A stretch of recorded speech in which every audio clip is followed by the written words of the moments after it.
Rajshri? Okay, I think we have all the questions in one go and then we'll ask the panelists to respond. Yes, please. I am Dr. Ajay Kumar Singh.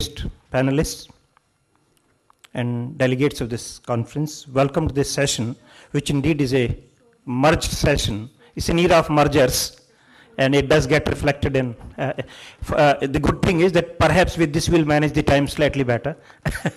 Thank you.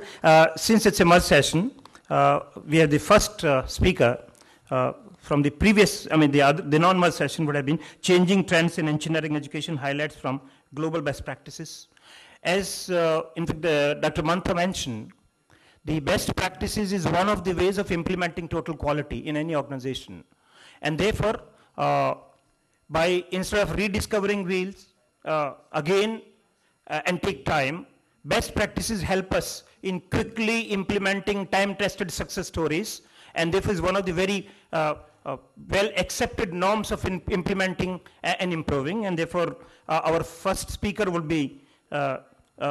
Rajiv Shaurya, who is the president of NIT University. This is a new university. In fact, it's one of the very good initiatives that has come from the corporate sector. The NIT Limited has founded this university, and Professor Rajiv Shaurya is perhaps the first president of that university. He'll be speaking on the changing trends in the engineering education, highlights from global practices.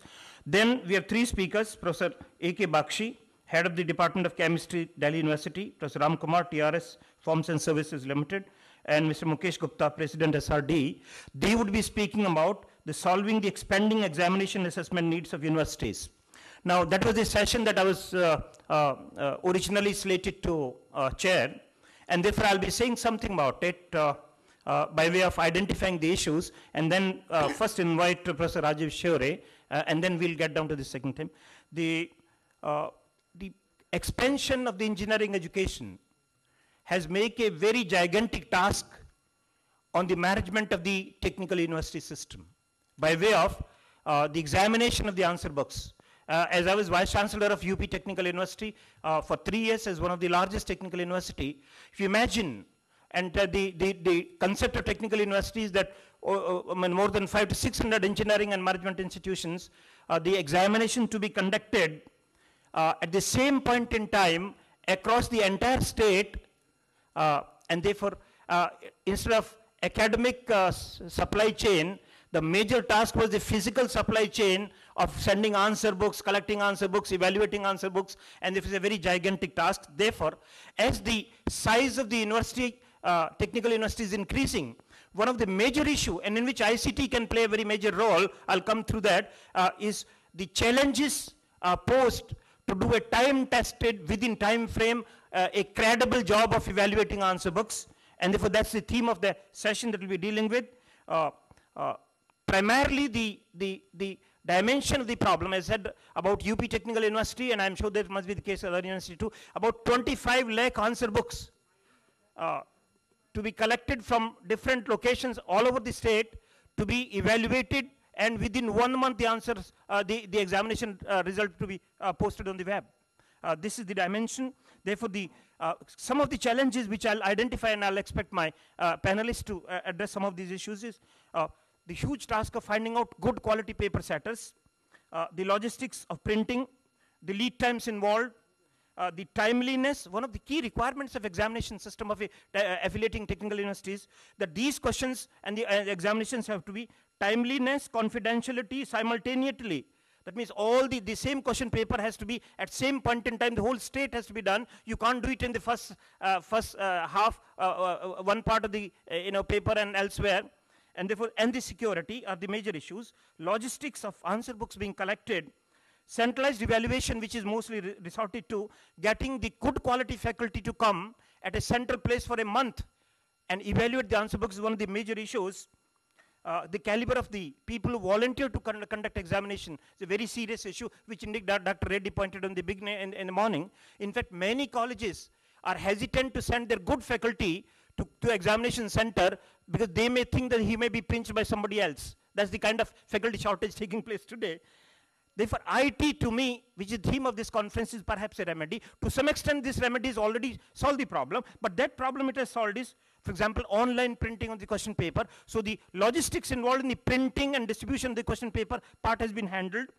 OMR sheets, in fact, can take care of the processing. Online transmission of the attendance marks, mark sheets, admit cards, examination schedules, updating of the examiner's profile, and so on. So this part and the objective type question papers, up to this point, most of the technical universities have actually integrated ICT for the purpose of handling this challenge. But the key challenge that we need to address, and it still has not been addressed, is what happens to the evaluation of the main examinations.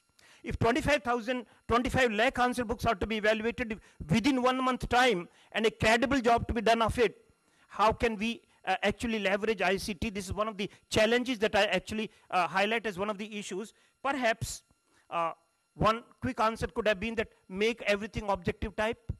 Now, this is a limitation because the quality of assessment may not actually submit everything to be done in an objective manner. There are certain subjects which actually objective assessment may not be able to do. Plus, objective type of testing have definitely difficulties of actually the malpractices may be far more prevalent than that. So therefore, how do we address this issue? One or two possibilities could be, of course, this is thinking aloud. If we can, using the document imaging technology, convert the actual physical answer books into the document imaging and transmit electronically to the evaluator, get the result done, and therefore physical answer books are only kept for the just in case there are some dispute later on. And the other alternative could be to do away with the physical answer books, let there be e-answer books. And this will mean that every examinee has a PC with him or a computer, and the answers are done in the electronic form. Perhaps these are the long-term possibilities of the dimensions of the huge. Otherwise, the major credibility gap of the quality of the evaluation being done, which indeed is one of the major problems we need to address. So these are some of the issues that perhaps the three speakers of the session would hopefully address that. And first I'll request Professor Rajiv Shore to speak on his views on the changing trends in engineering education, particularly the globally accepted best practices. Thank you.